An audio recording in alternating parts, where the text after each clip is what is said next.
And start with our first middle bale. Now, one of the things that I've learned in gardening, and I'm sure a lot of you that do garden know already, is about doing companion planting. With these bale gardens, you're going to get maybe 2 to 3 plants per bale, and you want to make sure that you're putting the right plants together so that they don't take too much of the other plant's nutrients, get in its way, or make it more susceptible to disease or any type of blights or funguses, molds, all that good stuff.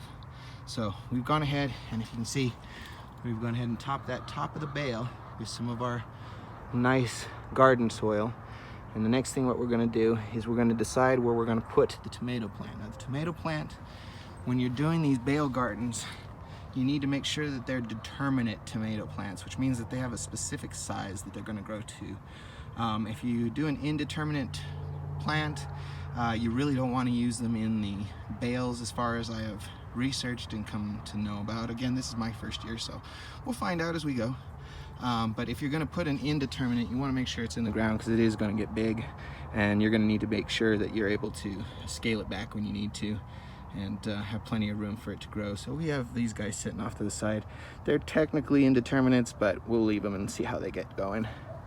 So in the meantime, since we've decided we're going to go ahead and take the tomato plant and make sure that this one's in the middle of this bale, since it's going to be the bigger plant, we'll give it a little space from this one here. So first things first, try and get a good picture for y'all. So we're going to find that good area that we're going to work in. Now remember, if you've already planted, try not to step on your other plants. But we'll take a look here, and you see that you get a nice print of how big this pot is. And you can see right there, nice big print. But the problem is most people will go ahead and dig down straight there, put the plant in, and that's all they'll do.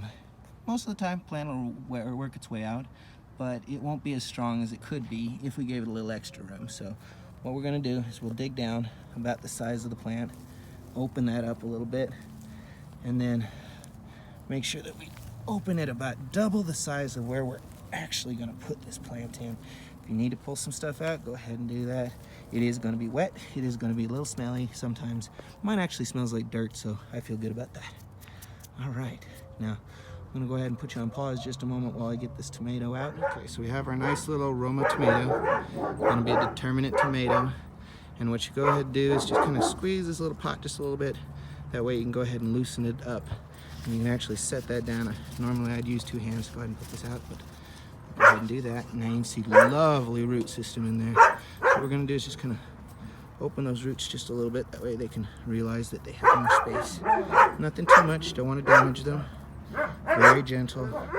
Keep them nice and healthy.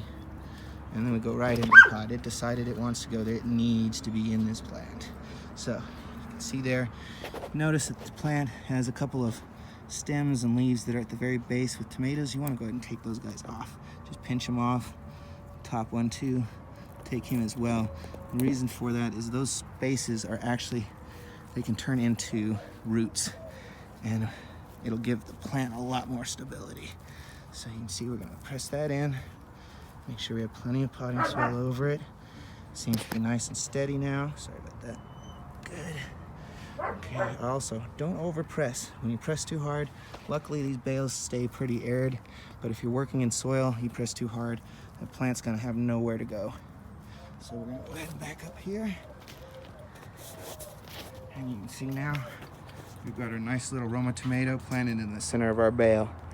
Now for me, I like these guys. They're good, sitting a good distance from each other, but I've got that space up front that I want to do something with since I have it, the ability to. I'm sorry about the sun, guys. We're in the afternoon. It gets pretty bright on this side. So what we're going to do is we're going to try out these really cool new things. I just found them this year. This one is particular, 3 types of basil, and they're supposed to come in a really neat little easy pod that all you have to do is open up, plant in the bale, and all 3 types of basil will go ahead and grow. And basil and tomatoes love each other. And they work well in sauce, they work well in the garden. So I'll be right back once we get this opened.